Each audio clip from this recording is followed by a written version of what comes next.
La clé du mystère sur Fréquence Évasion, histoire insolite, recherche et témoignages. Dans quelques instants, la clé du mystère, une invitée aujourd'hui, Carole Vaquette-Touré, et nous parlons de son livre, le livre qu'elle a écrit, Le plus beau cadeau qu'il m'ait fait, aux éditions Bussière. Réactualisez régulièrement toutes vos applications iPhone et Android sur les sites de Fréquence Évasion Radio et Monte Carlo Azur, fréquenceévasion.com, fréquenceévasion2.com et montecarloazur.com. Fréquence Évasion. Fréquence Évasion. La clé du mystère sur Fréquence Évasion, recherche et témoignages. Carole Vaquette-Touré, bonjour, merci d'être avec nous. Bonjour Alain, merci de m'avoir invité. Avec plaisir. Vous avez écrit un livre, Le plus beau cadeau qu'il m'ait fait, aux éditions Bussière. Qu'est-ce qui vous a incité à écrire ce livre et quel a été votre parcours ? Alors, donc ce livre je l'ai écrit à un moment de ma vie où j'ai souffert extrêmement de la perte de mon compagnon Aurélien qui avait 28 ans. Et donc il est mort très brutalement d'un arrêt cardiaque et j'ai écrit mes rêves dans un premier temps, sans penser à la publication d'un livre. À la base, c'était vraiment écrire mes rêves pour me rappeler. Et puis un jour, je me suis dit, mais pourquoi pas publier ? Et voilà comment j'en suis venue à en faire un livre. Alors, avant d'avoir perdu votre compagnon Aurélien, aviez-vous vécu des expériences personnelles particulières ? Alors, par rapport à l'au-delà, vous voulez dire ? Oui. Tout à fait. Oui, alors c'était au moment du décès de mon grand-père, avant qu'il décède, j'avais eu un rêve assez bizarre où je voyais mon grand-père décédé dans une chambre d'hôpital. Ensuite, j'ai eu une autre expérience concernant mon ami d'enfance, donc qui figure dans le livre aussi, où mon ami d'enfance qui est mort assez tôt par un accident de voiture est venu me dire que tout se passait bien de l'autre côté et me donner des informations. Et il y a eu aussi une autre fois où, alors là, c'était quelqu'un que je ne connaissais pas. Je m'endormais, puis d'un coup, j'ai eu un flash d'un monsieur. Je le voyais avec un stéthoscope, donc j'ai supposé que c'était un docteur.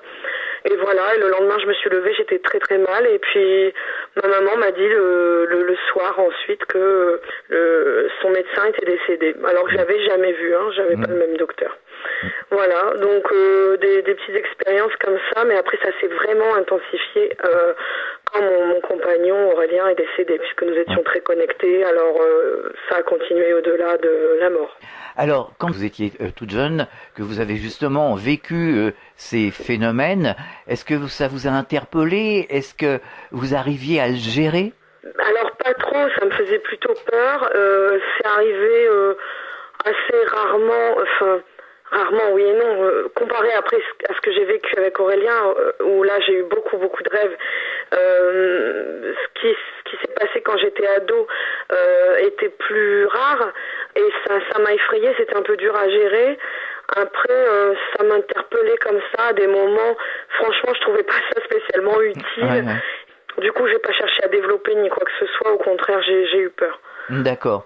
Alors, rentrons dans le vif du sujet. Que s'est-il passé le dimanche 12 septembre ? Alors, le dimanche 12 septembre 2010, alors que je vivais une petite vie paisible avec Aurélien, il est allé courir un semi-marathon dans la ville d'Albert, en Picardie, dans la Somme. Quelque chose de totalement improvisé. Il s'est inscrit en dernière minute. Je me suis dit, allez, pourquoi pas, un petit défi. Je vais faire un semi-marathon de 21 km avec un cousin. Alors, le dimanche 12 septembre, il s'est passé que, alors que je l'attendais à la maison, des gendarmes sont venus m'annoncer à mon domicile qu'il était décédé peu avant la ligne d'arrivée d'une mort très subite, qui est probablement une fibrillation cardiaque. Alors donc après, c'est là que vous avez commencé à recevoir des messages. Comment ça a commencé, ces messages et ces signes ? Bon, alors très vite, après sa mort, je ressentais bien sûr qu'il était mort et qu'il y avait un vide énorme et immanquable, mais j'avais toujours l'impression qu'il était autour de moi. Ça, c'était une certitude. Ceci dit, ça m'empêchait pas d'être totalement dépressive, voire même suicidaire, et je lui demandais de l'aide à lui. Et là, il venait dans mes rêves et il me parlait, il m'expliquait que tout se passait bien de l'autre côté et que j'avais pas de raison de me suicider. Alors, et après, qu'est-ce qui s'est passé ? Alors après, bon, long parcours, donc les rêves continuaient, ça me boostait, mais incroyablement. Quand je faisais un rêve, On n'avait plus du tout l'impression que j'étais dépressive. J'étais reboostée, j'avais une énergie incroyable. Bon, le tout pour une semaine, puisqu'après je replongeais dans ma dépression jusqu'au rêve suivant. Et donc il est mort en 2010 et puis en septembre, voilà. Et c'est en décembre, donc j'ai commencé à me bouger, à dire voilà, maintenant il faut voir si je vais continuer à souffrir ou si je vais me prendre en main. Et la réponse qu'Aurélien m'avait donnée par rapport au suicide était claire, fallait pas que je me tue, donc il fallait que je me prenne en main. Alors j'ai découvert le bouddhisme et là ça a été une révélation pour moi. Le fait que l'esprit crée notre réalité, enfin que des choses nouvelles pour moi, puisque j'étais pas du tout ouverte à ça à la base, hein. J'étais professeure des écoles, plus ou moins terre à terre, enfin j'avais mes petites choses avec l'au-delà, mais voilà.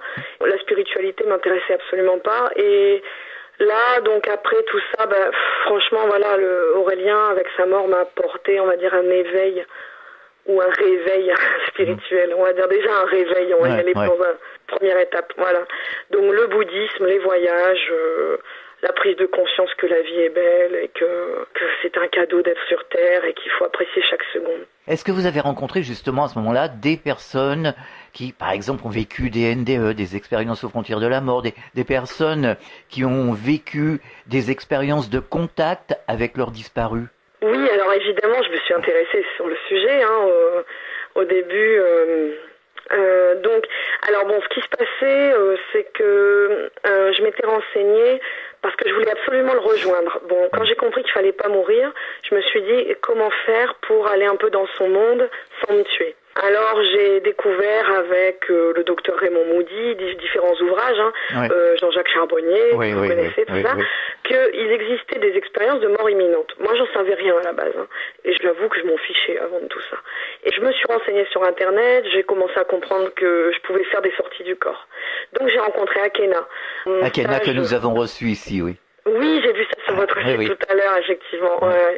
Enfin, j'ai téléphoné à Akena qui m'a dit Carole, cool, je la connaissais pas. Elle m'a dit tu fais déjà pas mal de rêves, c'est l'équivalent de belles sorties du corps. Bien sûr, tu n'es pas consciente dans tes rêves.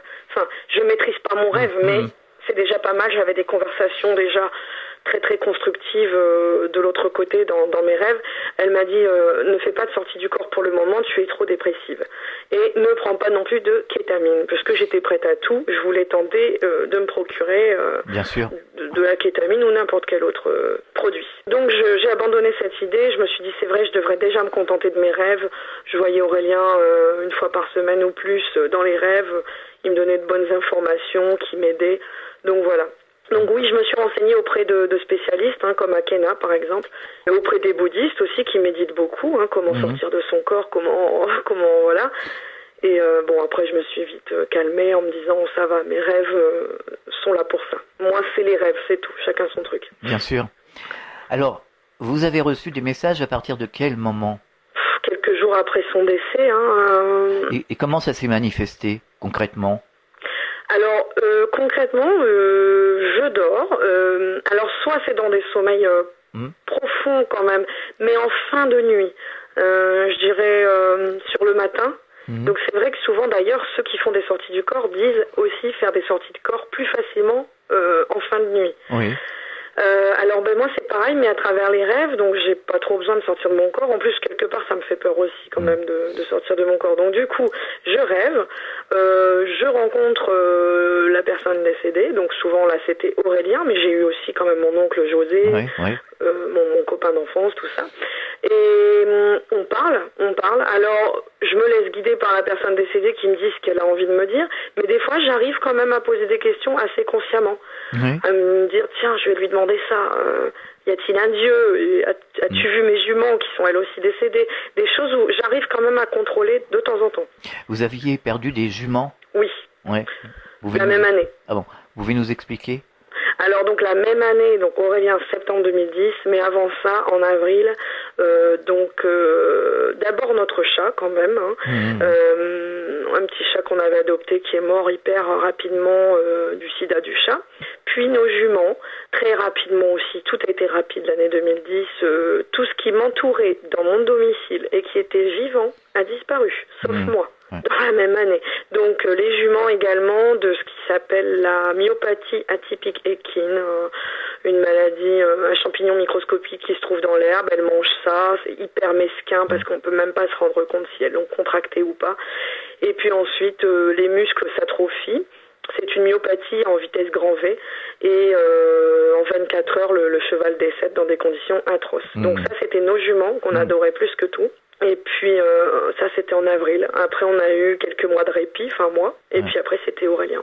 On marque une pause, on revient dans quelques instants. Chaque jour, sur Fréquence Évasion Radio, recherche, ovni, paranormal, faits de société, protection de l'environnement et les rendez-vous avec vos stars préférées dans Paroles de Stars. Fréquence Évasion, c'est également la voix des sudistes en Principauté de Monaco et dans le Grand Sud. Fréquence Évasion Radio, dites-nous tout. Dites-nous tout. Dites-nous tout. Fréquence Évasion. Fréquence Évasion. La clé du mystère sur Fréquence Évasion, recherche et témoignages. Nous sommes de retour sur Fréquence Évasion, toujours avec Carole Vaquette-Touré. Nous parlons de son livre « Le plus beau cadeau qu'il m'ait fait » aux éditions Bussière. Alors, quand vous êtes dans vos rêves, que vous établissez un contact, est-ce que vous avez l'impression de recevoir des réponses concrètes? Est-ce qu'il y a comme un dialogue qui s'installe entre vous? Oui. Alors c'est un dialogue. Parfois on dirait que j'entends des mots, et parfois c'est télépathique. On se comprend, on se regarde, la bouche ne bouge pas concrètement, mais on se comprend. Il y a eu des très longues conversations, surtout dans les débuts où j'avais besoin de savoir plein de choses. Après ça s'est réduit, ça dépendait aussi des moments. Mais oui, il y a un dialogue. Je pose des questions, il répond.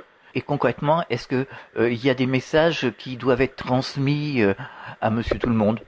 Alors oui, bon après c'est qu'une question de point de vue, mais par exemple le message que je retiens essentiellement là dans mon parcours onirique, on va dire, c'est que par exemple le suicide n'est pas préconisé. Ah oui, d'ailleurs les expérienceurs de NDE le disent. Hein. Je cite souvent Nicole Dron, mais parce que j'ai vraiment confiance en elle, et elle dit que ils veulent tous rester de l'autre côté, mais en même temps, ils prennent conscience qu'on est ici pour faire quelque chose, donc que le suicide est une aberration. C'est ça, ouais, c'est visiblement... Alors, bon, Aurélien m'en a pas dit autant.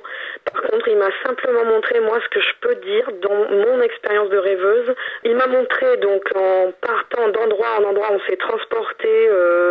je sais pas, on s'est volatilisé comme ça d'endroit en endroit, et il m'a montré des personnes qui venaient tout juste de passer à l'acte du suicide.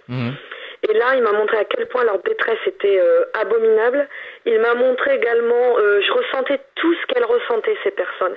Et en fait, du moment où on passe de l'autre côté, en tant que suicidé, on regrette. Et le regret, il a l'air assez important et, j'ai envie de dire, presque éternel, interminable. C'est-à-dire que j'ai ressenti. C'est une sortie de classe, tout simplement. Probablement. Ouais. Oui. Bon, on nous dit que on n'est pas damné pour la vie, tout ça, c'est des concepts très religieux, mais qu'il faut recommencer après, la même chose. Donc, il faut résoudre le problème, donc il faut revenir, il faut redoubler. Exactement. Voilà. Il faut surmonter ce qu'on a à surmonter, même si c'est difficile, même si on a perdu toute sa famille d'un tsunami. Et... c'est pas facile. Attention, c'est hard, mais voilà. Oui, c'est sûr. Mais il faut surmonter, et quoi qu'il en soit, je ne pense pas qu'il soit bon de se tuer. Et je crois que ce qu'il m'a dit dans les rêves, évidemment, ça confirme un peu ce que beaucoup de religions disent. Alors après, une autre information qu'il m'a donnée qui peut servir à monsieur et madame tout le monde, il m'a pas dit de les passer, ces informations, mais c'est fait, c'est dans le livre, donc c'est parti là. Mais également, je lui ai demandé une fois aussi, y a-t-il un Dieu? Et il m'a répondu, oui, certainement, mais on peut pas comprendre en tant qu'humain. Et il m'a dit, c'est hyper dur à expliquer, Carole, mais Dieu est dans toute chose. Et moi, je croyais pas en Dieu à la base. Le mot Dieu, même j'ai encore du mal à l'utiliser. J'utilise le mot univers, Et il m'a répondu que oui, mais que on a beaucoup de mal à comprendre. C'est quelque chose de grandiose qu'on peut comprendre vraiment que de l'autre côté. Justement, on a fait plusieurs émissions il y a quelques années avec Jacqueline Bousquet qui disait que Dieu était le champ unitaire ultime de toute création où on est tous connectés. Voilà. Donc c'est pas un petit bonhomme comme disent les religions dans un nuage, c'est un champ de conscience non localisé et d'une puissance inimaginable. C'est ça. Voilà, et d'amour aussi. est-ce que vous avez l'impression que à travers vos rêves, finalement, c'est une technique, c'est votre propre technique, que les conversations s'affinent? Vous voyez ce que je veux dire, que le dialogue devient de plus en plus cohérent, de plus en plus palpable? C'est ça. Alors, je dirais que les conversations, en tout cas, avec Aurélien dans l'au-delà, ont été vraiment ma thérapie dans ma douleur, dans ma souffrance. Alors au début, il venait m'aider pour faire mon deuil. Après, il a dû voir que j'allais mieux. Et après, les messages étaient vraiment différents. Il y a eu un rêve où il me faisait presque un cours, j'ai envie de dire, un cours de médiumnité. C'était assez bizarre. On était dans un ascenseur. On voyait des gens qui avaient été tués à la Seconde Guerre mondiale, qui étaient anéantis, à genoux, et qui devaient prendre cet ascenseur. Donc je suppose que c'était symbolique. C'était l'ascension de l'âme. Oui, tout à fait. Et alors il me disait, tu vois, toi là, Carole, tu peux les aider à partir. Puis par contre, lui il rigolait, hein. C'était triste à voir, mais lui il rigolait et il me disait, tu dois les aider à partir. Alors il me disait, par la force de ton esprit. Alors bon, c'est un peu difficile des fois à comprendre parce qu'on n'est pas dans le même monde. Et il me disait, regarde, moi je pense gauche, je suis à gauche, je pense droite, je suis à droite. Et il s'éclatait littéralement. Il allait en haut en pensant haut. Et il me disait, voilà, et c'est comme s'il me faisait un cours de comment maîtriser mon esprit. C'était assez intéressant. En fait, c'est maîtriser le corps astral. C'est ça. Maîtriser le corps astral et le pouvoir qu'a mon esprit, probablement, nos esprits à nous tous, d'aider ces gens qui sont là, coincés dans l'ascenseur. Finalement, c'est facile à comprendre, même ici, hein, dans notre corps physique, sauf que les lois du corps physique sont différentes. Il faut bien qu'on pense pour aller ouvrir la porte, pour monter dans sa voiture, pour freiner, pour faire toute action. Hein. Exact. C'est exactement la même chose, sauf que le corps astral répond instantanément tout seul. C'est ça, oui. C'est ce qu'il me montrait. Alors, est-ce que c'était effectivement un cours de maîtrise du corps astral de l'autre côté? Mais effectivement, donc, les rêves se sont affinés peu à peu. Quand vous vous réveillez, est-ce que le souvenir du rêve est aussi présent que ce qu'on vit en ce moment, que la vie physique? Plus, même plus. Plus, ouais. Il y a des moments, si j'ai un rêve comme ça dans la nuit, je vais atterrir à midi ou à 1h. Attention, je me lève à des heures raisonnables, mais je vais atterrir difficilement. J'ai encore une empreinte comme si ou est-ce que mon corps astral n'est pas vraiment revenu, je sais pas, parce que je suis pas sûre de faire des sorties de corps. En tout cas, elles sont non conscientes. Mais dans tous les cas, ça a une empreinte, ça va déterminer mon humeur de la journée, hein, c'est clair. Est-ce qu'il vous arrive de confondre des scènes que vous avez vécues à travers ces rêves et des scènes, ce que l'on vit ici, la vie physique? Oui, tout le temps. C'est une sorte de va-et-vient parfois dans la journée entre les rêves et la vie réelle. Quoique, de l'autre côté, c'est aussi réel, finalement. C'est ça, oui. C'est un complément des deux. C'est un complément des deux. Complètement. Est-ce que vous avez rencontré des médiums? Alors, tout dernièrement, oui, mais c'était c'était pas pour parler avec un esprit ni quoi que ce soit. C'était on va dire une personne qui a des capacités de voyance et de médiumnité, mais j'ai jamais sollicité Aurélien à travers une médium. D'accord. Est-ce que vous avez des projets d'écriture? Oui, alors là, j'en suis à 90 pages d'un autre livre qui n'aura absolument rien à voir. C'est-à-dire, sur quel thème? Alors, je ne sais pas si je peux en parler pour le moment, mais ce sera encore un témoignage, mais de toute autre chose. Est-ce que vous avez l'intention, ou peut-être vous le faites en ce moment, d'apporter votre témoignage à travers des conférences? Oui. Alors, il y a déjà eu une petite conférence à Amiens effectuée au sein d'une boutique ésotérique. Bon, malheureusement, c'était au moment de Noël et tout ça, donc on n'a pas eu grand monde. Mais là, ça commence vraiment dans une bibliothèque de ma région. Et puis, je compte continuer, effectivement. Je suis en train de tâtonner et j'ai vu aussi en rencontrant différents animateurs de radio où à chaque fois on m'en parle, comme Nathalie Lefebvre dernièrement sur Radio Médecine Douce. Et à chaque fois on me parle des conférences, donc je crois que je vais m'y intéresser de plus en plus, oui. Et comment réagissent les personnes qui étaient à la conférence? Est-ce que vous avez l'impression qu'ils sont en demande, que les gens ont besoin justement de ces témoignages? Oui, oui, complètement. Alors souvent, ce ce qu'ils me disent, c'est que ça les aide énormément, bien sûr, pour appréhender la mort, mais pas seulement, et c'est ça aussi le deuxième effet que je souhaiterais vraiment que le livre fasse sur les gens. Le deuxième impact, c'est aussi, profiter de la vie. Bien sûr, il y a la partie mort, au-delà, deuil dans mon livre, la partie souffrance aussi, où certaines personnes me disent je referme le livre tellement c'est dur, et je le reprends quelques jours plus tard, le temps de digérer un peu ton expérience, parce que j'ai des passages assez trash quand même. Et puis il y a la deuxième partie où les gens me disent waouh, c'est plus léger, ça fait du bien, ça donne envie de vivre et de savourer la vie. Et du coup, ce que je ressens, les gens ont besoin de ça, bien sûr, pour l'au-delà, pour avoir de l'espoir par rapport à l'après-vie, mais aussi de l'espoir par rapport à la vie, tout simplement. Est-ce que vous auriez un message particulier adressé aux auditeurs ? Vivez tant qu'il est encore temps. N'attendez pas une succession de catastrophes comme j'ai pu le faire. Puisque moi, c'est un petit peu ça, karmiquement parlant, ce qui m'est arrivé, je dirais. C'est que j'étais un mal-être inexplicable avant tout ça. Et puis, il m'a fallu une succession de catastrophes à échelle humaine. Après, je les vois plus comme des catastrophes. Vu depuis d'autres dimensions, ce ne sont pas des catastrophes. Ce sont juste des départs, ce sont juste des expériences. Mais voilà, quoi, vivez maintenant, vivez vos rêves, n'ayez pas peur. C'est vraiment ça le message. On peut vous retrouver sur Internet, vous avez un site ? Oui, alors j'ai un site, donc carolvaquette-touré.com. D'accord. Et une page Facebook, Carole Vaquette-Touré. Alors, le plus beau cadeau qu'il m'ait fait aux éditions Bussière, Carole Vaquette-Touré. Merci d'avoir partagé ce moment avec nous et bon courage pour la suite en tout cas. Merci à vous Alain et je souhaite à tous les auditeurs tout le bonheur du monde. À très bientôt, au revoir. Au revoir Alain. Fréquence Évasion.